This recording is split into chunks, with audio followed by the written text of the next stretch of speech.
Assalamualaikum warahmatullahi wabarakatuh. Baik, perkenalkan kami dari kelompok 4 dari kelas 2 ATKJ. Kami mengucapkan terima kasih atas kesempatan yang diberikan untuk mempresentasikan proyek website kami yang berjudul Setor Jelanta, implementasi model gamifikasi pada sistem penyetoran limbah minyak jelanta berbasis website dinamis. Namun sebelum itu, izinkan kami untuk memperkenalkan anggota kelompok kami. Saya sendiri, Elvira Bianti, kemudian ada teman saya Nur Hafiza, kemudian ada Hairil Alfisyahri. Kami bertiga telah bekerja sama dalam mengembangkan proyek website ini yang bertujuan untuk memudahkan pengelolaan limbah minyak jelanta. Untuk yang pertama, saya akan menjelaskan mengenai diagram proses yang menggambarkan alur kerja dari sistem kami. Nah, untuk yang pertama, jadi diagram ini itu terbagi menjadi 3 role utama, yaitu dari sisi penyetor, pengumpul, dan juga admin.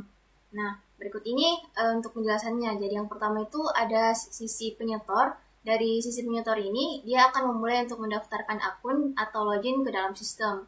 Setelah masuk, mereka itu dapat mencari lokasi pengumpul yang terdekat. Kemudian penyetor ini bisa memilih metode penjemputan dan mengisi formulir penyetoran.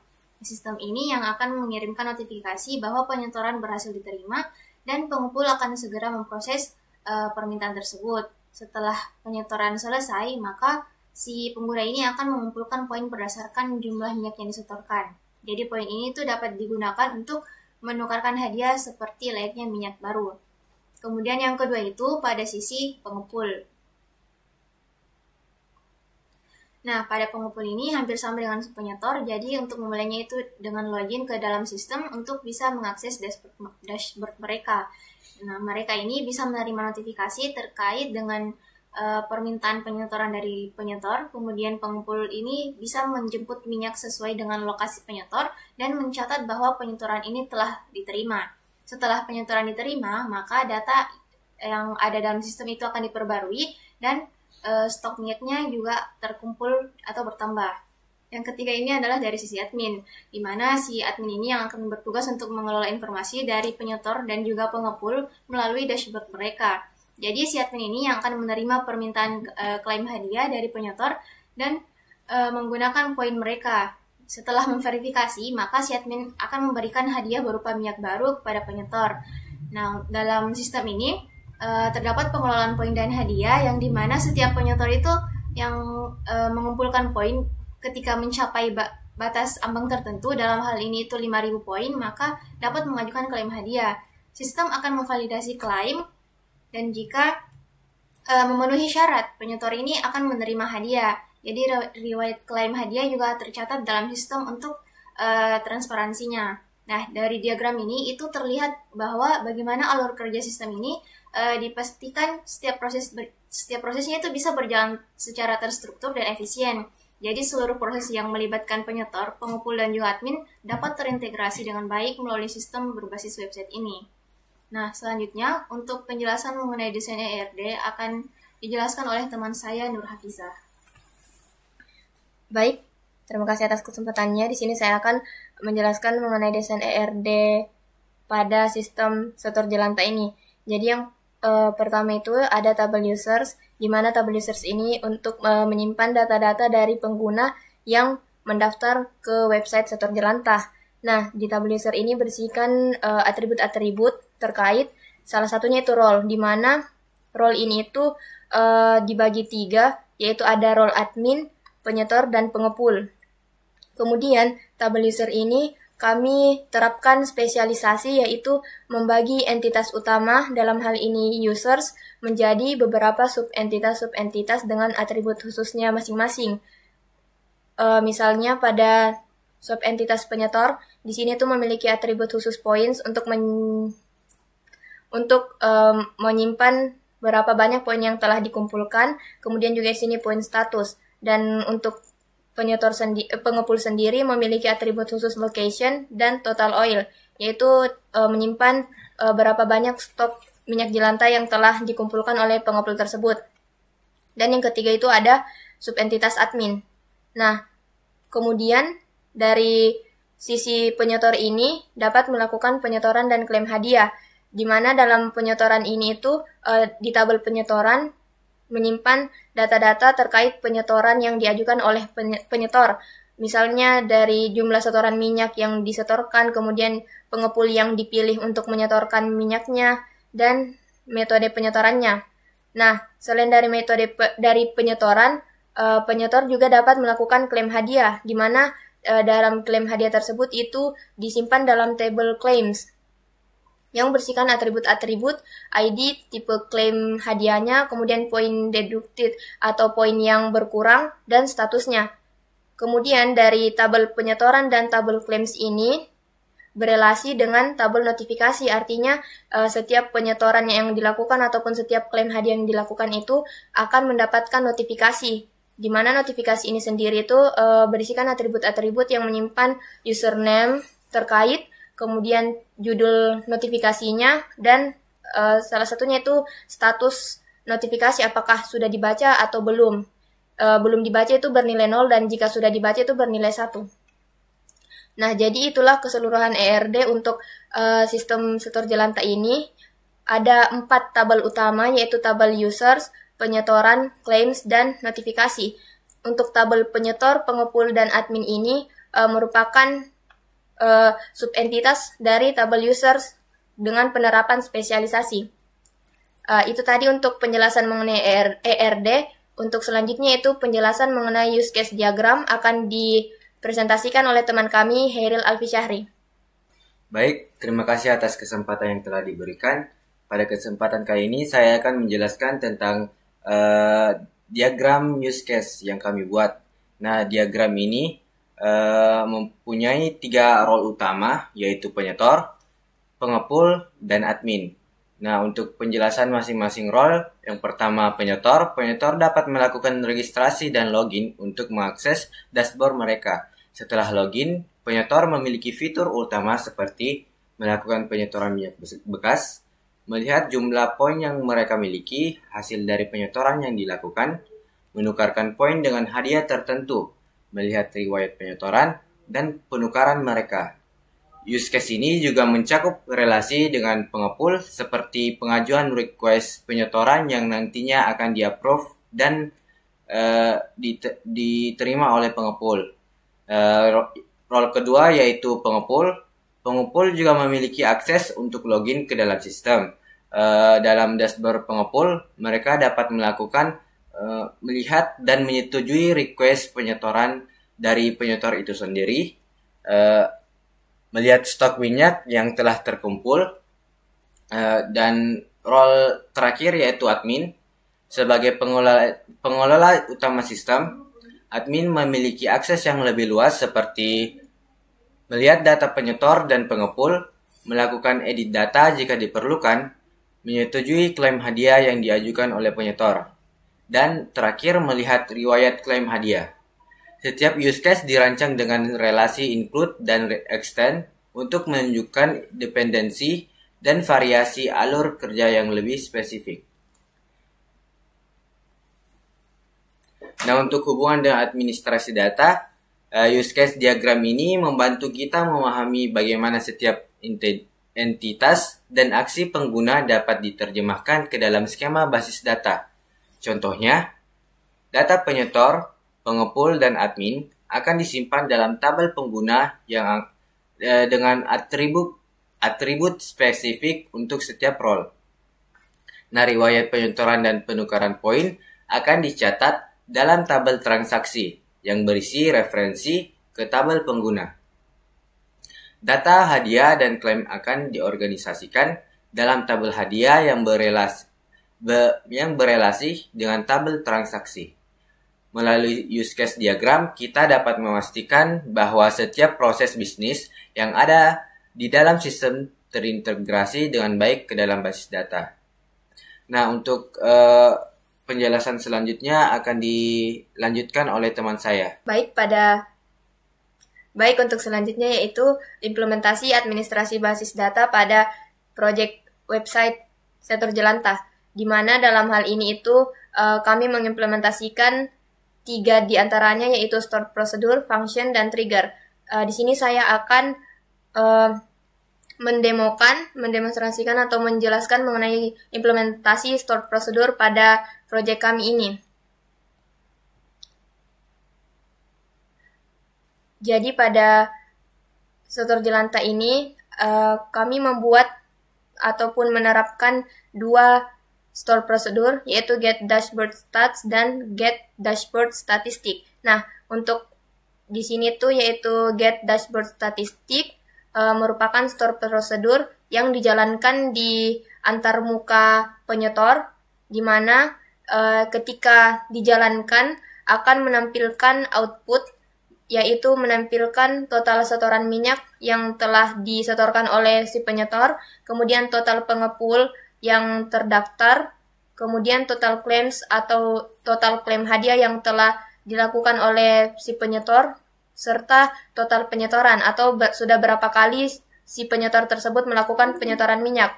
Nah, bisa dilihat di sini adalah query dari store prosedur tersebut, di mana ketika store prosedur ini dijalankan, maka akan diminta memasukkan parameter inputnya berupa username. Nah, kita coba memasukkan salah satu username yang telah terdaftar pada database-nya, maka ketika dijalankan,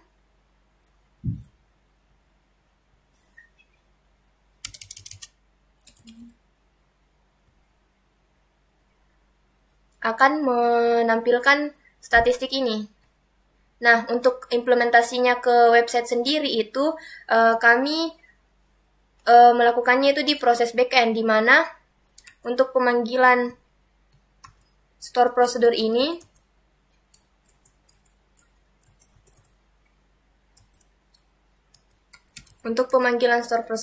itu digunakan query call. Jadi call get dashboard statistik. Untuk outputnya di website itu sebagai berikut.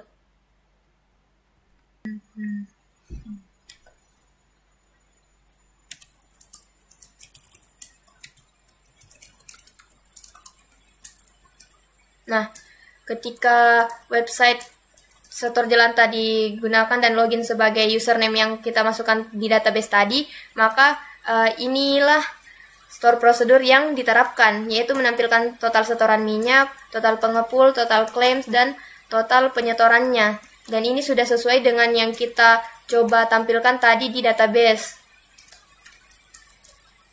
Itulah penerapan atau implementasi store prosedur pada project setor jelantah ini. Nah, untuk penerapan selanjutnya yaitu function akan dilanjutkan dan dijelaskan oleh teman kami, Hairil Alfisyahri.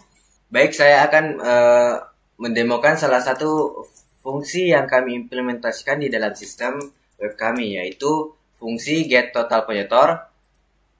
Fungsi ini digunakan untuk menghitung jumlah unik penyetor yang telah mengajukan penyetoran ke pengepul tertentu.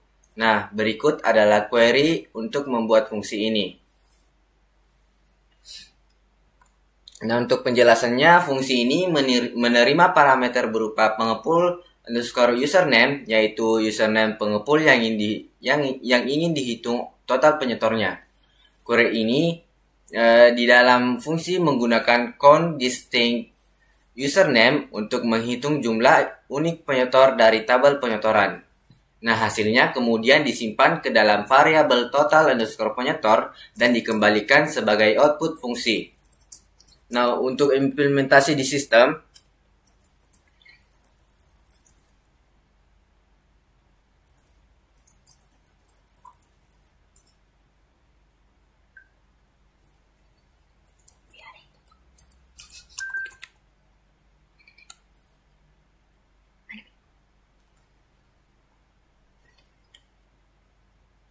di mana tadi? Nah, untuk implementasi di sistem, fungsi ini kami digunakan. Nah, untuk implementasi di sistem, fungsi ini kami gunakan untuk mendukung dashboard pengepul, di mana pengepul dapat melihat jumlah penyetor yang telah mengajukan penyetoran kepada mereka. Fungsi ini sangat relevan untuk mempercepat perhitungan langsung dari basis data tanpa harus melakukan kalkulasi di level aplikasi.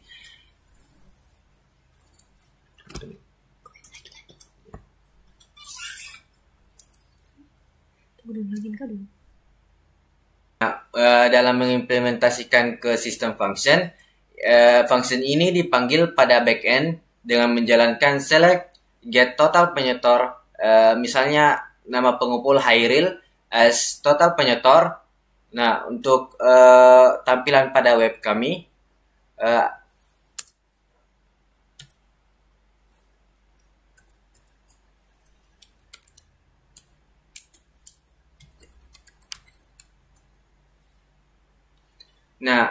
berikut tampilan pada sistem web kami.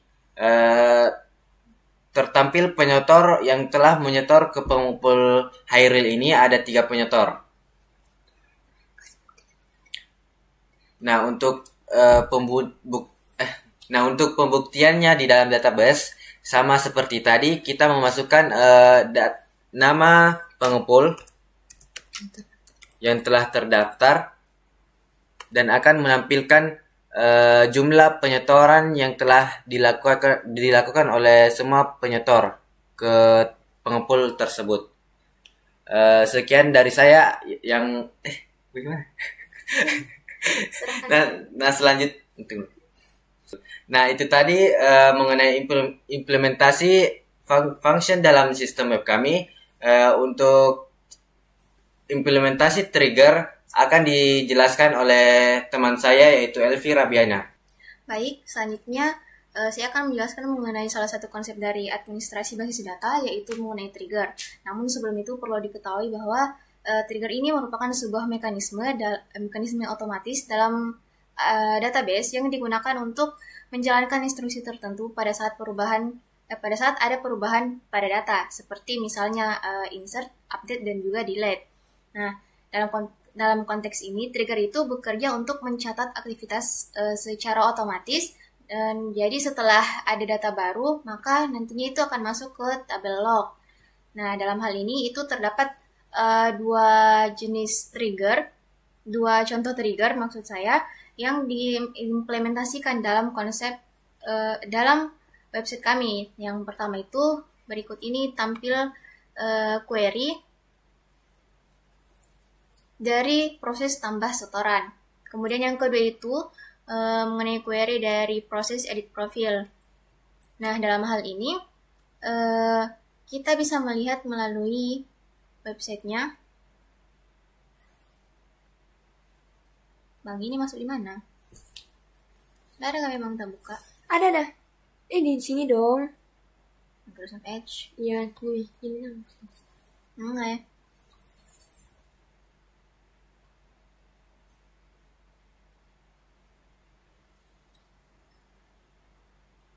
Dari pengumpul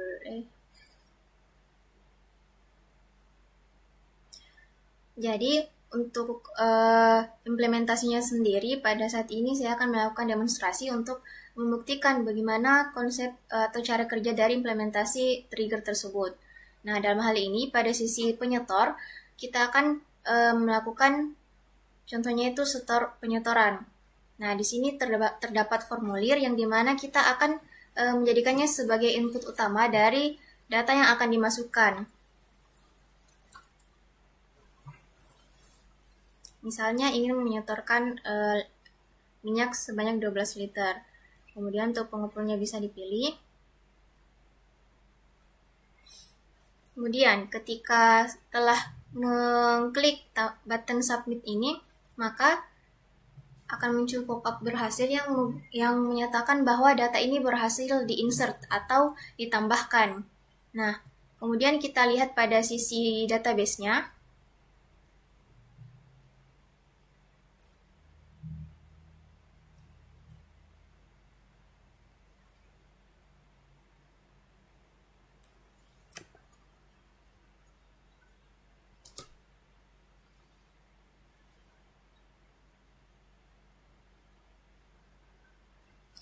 Di sini merupakan suatu tabel log atau aktivitas yang berhasil dilakukan, di mana aksi yang dinyatakan itu adalah berupa insert, yang menandakan bahwa trigger yang dibuat pada website kami itu berhasil dilakukan.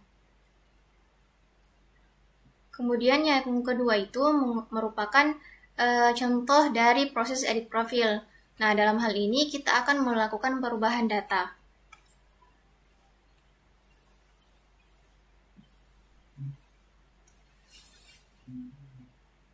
Sama seperti sebelumnya, jadi untuk demonstrasinya itu, yang kedua ini adalah dalam hal profil pengguna, yang mana kita akan melakukan perubahan atau update data.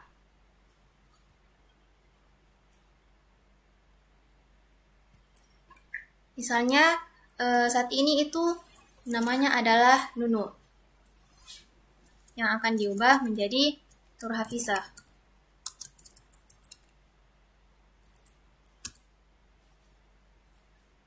Nah, ketika button dari simpan perubahan ini diklik, maka yang tampil di dalam website kami itu benar bahwa nama lengkap ini memang berubah. Kemudian untuk pembuktiannya, jadi untuk pembuktiannya itu yang pertama adalah bagaimana proses insert yang dilakukan, yang dimana pembuktiannya ini sesuai dengan apa yang saya input sebelumnya, di mana jumlah minyak yang saya setorkan dengan username sebelumnya yang bernama Unun itu memiliki setoran sebanyak 12 liter. Nah, kemudian untuk contoh kedua, saya memberikan contoh update yang dimana pada sisi usernya ini saya mengganti nama lengkapnya. Dan kedua hal ini itu tercatat dan masuk ke dalam tabel log yang dimana membuktikan bahwa konsep dari trigger ini memang betul terjadi. Jadi untuk memberikan pemahaman lagi mengenai 3 konsep yang ada dalam project website kami, saya ulangi kembali bahwa yang ada itu berupa store prosedur, function, dan juga trigger. Nah, untuk perbedaan ketiganya sendiri itu perlu juga diketahui bahwa store prosedur ini merupakan program yang dipanggil secara manual untuk menjalankan tugas yang kompleks. Kemudian yang kedua itu untuk function. Jadi function itu adalah program yang dimana tujuannya adalah mengembalikan satu nilai dalam query. Kemudian yang ketiga itu adalah trigger, yang dimana program ini itu berjalan secara otomatis sebagai responnya terhadap suatu peristiwa atau kondisi tertentu yang sudah dibuat. Nah, jadi selanjutnya untuk mengenai kesimpulannya sendiri dari project ide website kami itu adalah yang dimana project setor jelantah ini merupakan sebuah pengembangan sistem penyetoran limbah minyak jelantah yang berbasis website dinamis, yang tujuannya itu untuk memberikan solusi inovatif dalam pengelolaan limbah yang diharapkan bisa lebih terorganisir dan partisipatif dengan memanfaatkan beberapa elemen gamifikasi seperti poin dan juga hadiah. Nah, dalam sistem ini itu diharapkan mampu meningkatkan motivasi dan kesadarannya masyarakat agar bisa berkontribusi dan merasa bahwa pentingnya pengelolaan limbah minyak jelantah ini. Nah, selain itu, website ini juga dirancang untuk mempermudah proses pencatatan dan koordinasi antara masyarakat dan lembaga pengelola sehingga dapat berkontribusi langsung terhadap pelestarian lingkungan. Nah, selain itu perlu diketahui juga bahwa proyek ini dirancang dan dibangun dengan mengintegrasikan unsur-unsur ilmu dari berbagai mata kuliah yang ada, yang mana mata kuliah tersebut ada diantaranya yang paling utama itu adalah administrasi basis data yang digunakan untuk pengelolaan data secara terstruktur. Kemudian yang kedua itu desain algoritma yang digunakan untuk optimasi proses desainnya. Kemudian selanjutnya itu untuk bahasa Inggris komunikasi. Jadi ini digunakan pada saat presentasi atau penyampaian informasi. Kemudian yang selanjutnya itu adalah mata kuliah pemrograman berorientasi objek yang digunakan untuk pengembangan sistem yang modular. Serta yang paling utamanya lagi adalah mata kuliah desain pemrograman web yang digunakan atau ilmu yang digunakan itu adalah untuk bagaimana membangun interface pengguna yang intuitif dan fungsional. Jadi pendekatan multidisiplin ini diharapkan mampu menjadikan proyek yang kami buat ini sebagai solusi yang relevan secara teknis dan dalam mendukung keberlanjutan lingkungan. Mau tutup sama-sama? Ayo. Ke mana lagi, ke website tadi? Tanpa. Mana kan banyak Kak? Sumpah customer. Ini gimana nih modelnya di kamera? Bagus. Kenapa aku gitu? Kasih.